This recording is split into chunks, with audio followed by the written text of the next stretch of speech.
अगर पुलिस चाहे तो अपराधी को पाताल से भी ढूंढ सकती है। इसका बेस्ट एग्जाम्पल सजनी मर्डर केस है।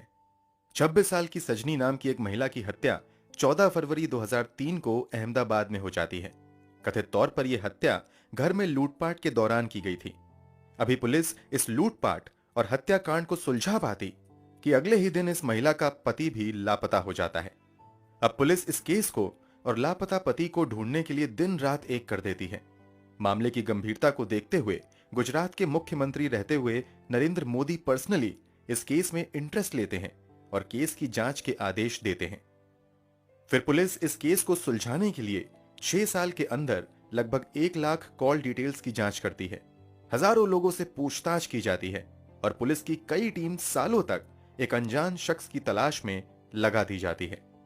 फिर जो 15 साल की मेहनत के बाद खुलासा होता है, उसके बारे में जानकर हर कोई शॉक्ड रह जाता है। इस केस में पुलिस का काम इतना लाजवाब था कि अपराधी पुलिस से पूछने पर मजबूर हो गया था कि आप बस मुझे इतना बता दो कि आपने मुझे ढूंढा कैसे। पूरी सच्चाई जानकर आप भी हैरान रह जाएंगे। तो आखिर क्या है सजनी मर्डर केस की पूरी कहानी? चलिए जानते हैं सब कुछ डिटेल से वीडियो में। की शुरुआत होती है 14 फरवरी 2003 से। सुबह सुबह अहमदाबाद में रहने वाले ओके कृष्णन नाम के एक व्यक्ति के फोन की घंटी बजती है। ओके कृष्णन फोन उठाते हैं। दूसरी तरफ से उनके दामाद तरुण कुमार जीना राज की आवाज आती है, जो रोते हुए कह रहा था कि घर में बड़ी लूट की वारदात हुई है और लुटेरों ने इस लूटपाट के दौरान उनकी बेटी सजनी की भी हत्या कर दी है। बेटी की मौत की खबर सुनते ही ओके कृष्णन अपने कुछ रिश्तेदारों तथा पत्नी के साथ भागते हुए अपनी बेटी दामाद के घर जाते हैं। जब ये लोग वहां पहुंचते हैं तो देखते हैं कि घर का पूरा सामान बुरी तरीके से बिखरा हुआ है। सामने फ्लोर पर उनकी बेटी की लाश पड़ी हुई है, जिसके गले में दुपट्टा बंधा हुआ है। उसके बगल में ही उनका दामाद तरुण बैठे दहाड़े मारकर रो रहा है। स्थिति को देखते हुए तुरंत सजनी को पास के अस्पताल में लोग ले जाते हैं, मगर अस्पताल में उसे मृत घोषित कर दिया जाता है। अब तक इस मामले की जानकारी अहमदाबाद पुलिस को भी हो जाती है। पुलिस वाले भी भागते हुए क्राइम सीन पर आते हैं और मामले की जांच शुरू कर देते हैं। पहली नजर में ही ये लूटपाट के दौरान की गई हत्या का मामला लग रहा था। इसके बावजूद पुलिस वाले एक एक चीज की बारीकी से जांच करते हैं और घटनाक्रमों को समझने के लिए मृत महिला सजनी के पति तरुण से पूछताछ करती है। इस पूछताछ के दौरान भी तरुण दहाड़े मार मार कर रोता चिल्लाता रहता है। इस कारण पुलिस ज्यादा दबाव देकर उससे कुछ पूछताछ नहीं करती है, बल्कि शव को पोस्टमार्टम के लिए भेज दिया जाता है और आगे की कार्यवाही शुरू कर दी जाती है। तरुण जरूर दहाड़े मारकर रो रहा था, मगर क्राइम सीन पर पुलिस के साथ मौजूद खोजी कुत्ता लगातार तरुण पर ही भौंक रहा था। खोजी कुत्ते की इस हरकत से लोगों के जहन में सवाल आने लगता है कि इस लूटपाट और हत्या में कहीं तरुण का ही तो हाथ नहीं है। हालांकि तरुण की स्थिति को देखते हुए लोग तुरंत ही इस संभावना से इनकार कर देते हैं। कमाल की बात तो यह होती है कि जब तरुण को अंतिम बार हॉस्पिटल में सजनी को देखने के लिए लाया जाता है, तब भी खोजी कुत्ता उसी पर भौंकना शुरू कर देता है। यहां भी कुत्ते की हरकत को नजरअंदाज कर दिया जाता है और मामले की जांच बढ़ती रहती है। पत्नी की मृत्यु की वजह से तरुण की हालत ज्यादा खराब थी, इसलिए पुलिस उससे बहुत ज्यादा पूछताछ नहीं करती है। उसे भी अस्पताल में भर्ती करवाया जाता है। मगर यह क्या, घटना के अगले ही दिन यानी 15 फरवरी 2003 को अचानक से तरुण लापता हो जाता है। पुलिस हर संभव तरुण का पता लगाने की कोशिश करती है, मगर तरुण का कहीं भी अता पता नहीं चलता है। अब लोगों को खोजी कुत्ते के भौंकने का मतलब समझ में आने लगता है। लोग समझ जाते हैं कि सजनी की हत्या में जरूर तरुण का कोई हाथ था। अब पुलिस की कई टीम तरुण को खोजने में लगा दी जाती है, मगर तरुण का कोई अता पता नहीं चलता है। इसके बाद सजनी के माता पिता अपने दामाद तरुण पर ही अपनी बेटी सजनी की हत्या का मामला दर्ज करवा देते हैं। एफआईआर दर्ज होने के बावजूद पुलिस तरुण को खोजने में नाकाम रहती है। 2004 में सजनी के ससुराल पक्ष के कुछ लोगों का लाई डिटेक्टर टेस्ट भी किया जाता है, मगर पुलिस को बहुत ज्यादा कामयाबी नहीं मिलती है। सजनी की हत्या 2003 में हुई थी और अब आ चुका था साल 2006। जब पुलिस वाले सजनी के कातिलों को ढूंढने में नाकाम रहते हैं, तो अब सजनी के पिता इंसाफ मांगने गुजरात के तत्कालीन मुख्यमंत्री नरेंद्र मोदी के पास जाते हैं। पहले कई कोशिशों में तो ये नरेंद्र मोदी से मिलने में नाकाम रहते हैं, मगर किस्मत से इन्हें नरेंद्र मोदी से मिलने का मौका मिल जाता है। पूरी कहानी सुनने के बाद नरेंद्र मोदी गुजरात के आला पुलिस अधिकारियों को बुलाते हैं और सजनी मर्डर केस की फाइल खोलकर फिर से जांच करने का आदेश देते हैं। इसी के बाद 2006 में एक बार फिर से इस केस की फाइल दोबारा खोली जाती है और फिर से जांच शुरू होती है। जांच की जिम्मेदारी तत्कालीन ज्वाइंट कमिश्नर AK शर्मा को दी जाती है। शुरुआती कुछ साल तक पुलिस को कोई कामयाबी नहीं मिलती है। बस साल बदलते रहते हैं, यहां तक कि जांच अधिकारी भी बदल जाते हैं, मगर ना तो सजनी के कातिलों का और ना ही सजनी के पति तरुण का कहीं अता पता चलता है। 6 साल और बीत जाते हैं। अब साल आता है 2012। अब इस मामले की जांच DCP दीपन भद्रान के नेतृत्व में शुरू होती है। DCP दीपन बिल्कुल नए सिरे से इस केस की जांच शुरू करते हैं। सबसे पहले इस केस में शामिल एक एक शख्स के इतिहास भूगोल को खंगाला जाता है। ये टीम अपना पहला टारगेट सजनी के पति तरुण को ढूंढने का रखती है। इसके पीछे की सोच ये थी कि अगर तरुण मिल गया तो बहुत से सवालों के जवाब यूं ही मिल जाएंगे। इसीलिए अगले कुछ महीनों में पुलिस द्वारा कई हजार लोगों के प्रोफाइल की जांच की जाती है। इतना ही नहीं, इन लोगों से जुड़े एक एक मोबाइल नंबर और उन मोबाइल नंबर पर आने जाने वाले कॉल की भी निगरानी की जाने लगती है और सभी नंबर की कॉल डिटेल्स भी निकाली जाती हैं। ऐसे अगले कई महीने तक चलता रहता है और इस दौरान पुलिस की कई टीमें लगभग 1 लाख से ज्यादा मोबाइल नंबर की कॉल डिटेल्स निकालती है, मगर किसी भी नंबर का कनेक्शन तरुण नाम के किसी व्यक्ति से नहीं निकलता है। शुरुआती नाकामी के बावजूद पुलिस वाले हिम्मत नहीं हारते हैं और वो तरुण से जुड़े करीबी लोगों के नंबर पर अपनी पैनी नजर बनाए रखते हैं। खासतौर से तरुण की मां अनम्मा और तरुण के भाई के नंबर पर विशेष निगरानी की जाने लगती है। इसमें भी कई महीने बीत जाते हैं, मगर अनम्मा के मोबाइल पर भी एक भी ऐसा कॉल नहीं आता है जो पुलिस वालों को तरुण तक पहुंचा सके। अब पुलिस वाले दूसरा तरीका अपनाने का फैसला करते हैं और अपना भेष बदलकर एक सामान्य व्यक्ति की तरह मंदसौर में रह रही तरुण की मां अनम्मा तक जाते हैं और फिर यहां नाटक करके किसी तरह यहीं पेइंग गेस्ट के तौर पर रहने लगते हैं। यहां पुलिस का टारगेट था कि शायद अनम्मा के साथ पेइंग गेस्ट के तौर पर रहते हुए उन्हें तरुण का कुछ अता पता मिल सकता है। पुलिस को यहां तो बहुत ज्यादा कामयाबी नहीं मिलती है, मगर अनम्मा के कुछ पड़ोसी जरूर पुलिस को कुछ इंपॉर्टेंट इंफॉर्मेशन देते हैं। दरअसल यहां गेस्ट के तौर पर रहते हुए जब पुलिस वाले पड़ोसियों के साथ भी अपना व्यवहार मधुर कर लेते हैं, तो कुछ पड़ोसी पूछे जाने पर बताते हैं कि इस बूढ़ी अम्मा के 2 बेटे हैं, जिसमें से एक तो अहमदाबाद में रहता है जबकि दूसरा बेटा कहीं साउथ इंडिया में रहता है। पुलिस के लिए ये छोटी मगर काफी महत्वपूर्ण जानकारी थी। इसके बाद अब पुलिस वाले अपनी पूरी निगरानी अनम्मा पर ही बनाए रखते हैं। जांच में सामने आता है कि अनम्मा बीच बीच में केरल भी जाती है। जब पुलिस वाले अपनी लगातार निगरानी अनम्मा पर बनाए रखते हैं तो उन्हें पता चलता है कि केरल जाने के बाद तरुण की मां बेंगलोर भी आई है। अब पुलिस इस सवाल का जवाब ढूंढने में लग जाते हैं कि आखिर अनम्मा के बेंगलोर जाने के पीछे की वजह क्या है। इस बात का जवाब तलाशने के लिए पुलिस वाले अब अनम्मा के मोबाइल नंबर को सर्विलेंस पर डाल देते हैं और इस पर आने जाने वाले एक एक नंबर की डिटेल खंगालना शुरू कर देते हैं। कई महीनों तक नजर बनाने के बावजूद पुलिस को अनम्मा के मोबाइल पर एक भी सस्पिशियस नंबर नहीं मिलता है। इसके बावजूद पुलिस वाले तरुण की मां के मोबाइल पर नजर बनाए रखते हैं। पुलिस वालों की ये मेहनत फाइनली एक दिन कामयाब होती नजर आती है।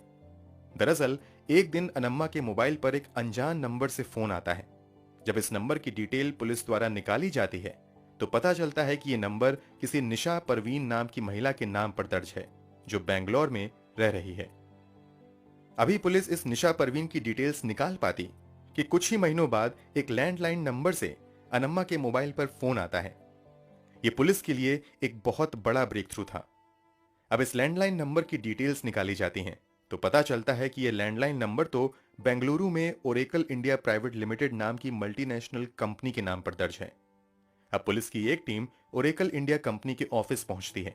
इस कंपनी में लगभग 35,000 कर्मचारियों का डेटा था। पुलिस एक एक करके सभी कर्मचारियों का डेटा चेक करती है, मगर उसमें से एक भी कर्मचारी का नाम तरुण नहीं था। अब पुलिस वाले दूसरा तरीका अपनाते हैं और तरुण की वर्षों पुरानी फोटो लेकर कई लोगों को चुपके से इसी ओरेकल इंडिया के ऑफिस के इर्द गिर्द खड़े कर दिया जाता है तथा ऑफिस में आने जाने वाले एक एक व्यक्ति पर नजर रखने को कहा जाता है। कई दिनों की मेहनत के बाद फाइनली एक व्यक्ति दावा करता है कि इस फोटो में दिख रहे शख्स की तरह ही एक व्यक्ति को उसने इस बिल्डिंग में देखा है।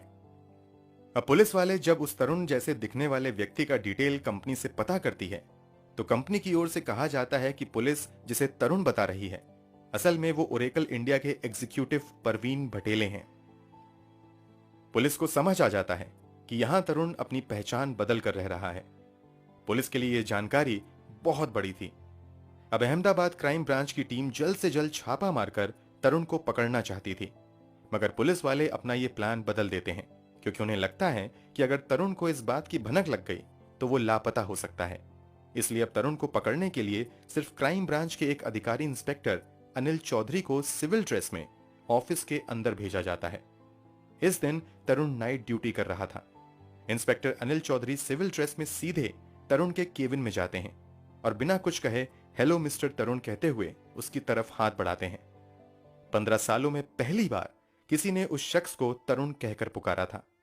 तरुण नाम सुनते ही सामने मौजूद व्यक्ति के होश उड़ जाते हैं और वो पसीने पसीने हो जाता है।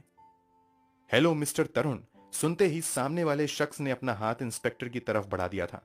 इससे यह कंफर्म हो गया था कि सामने मौजूद व्यक्ति असल में तरुण है, जो प्रवीण भटेले के तौर पर कंपनी से जुड़ा हुआ है। तरुण की पहचान होते ही इंस्पेक्टर अनिल तुरंत नीचे मौजूद अपनी टीम को खबर करते हैं और तुरंत वो तरुण से कहते हैं कि अब तुम्हारा खेल खत्म हो चुका है, चुपचाप मेरे साथ चलो।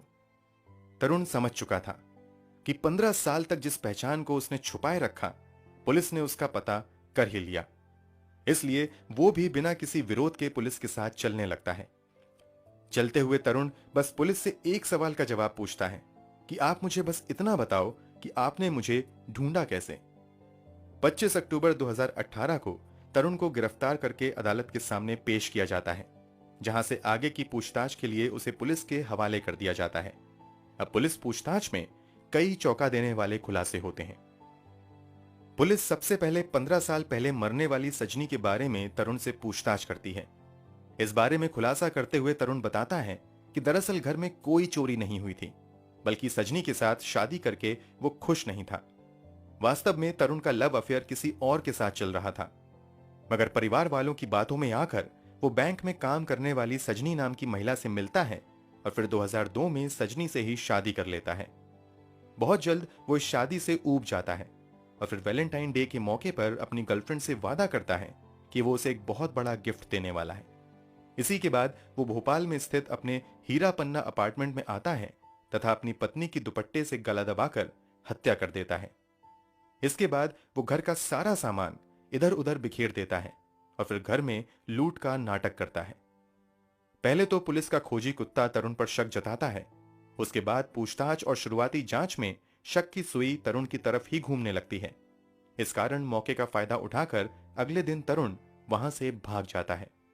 यहां से भागने के बाद वो अपनी गर्लफ्रेंड के पास जाता है और उससे कहता है कि मैंने अपनी पत्नी की हत्या कर दी है और अब मैं तुमसे शादी करूंगा। इतना सुनते ही गर्लफ्रेंड धक्का देकर तरुण को वहां से यह कहते हुए निकाल देती है कि मैं किसी हत्यारे से शादी नहीं कर सकती। तरुण के खुलासे के मुताबिक इसके बाद वो भोपाल में रह रहे अपने एक दोस्त परवीन भटेले के पास जाता है।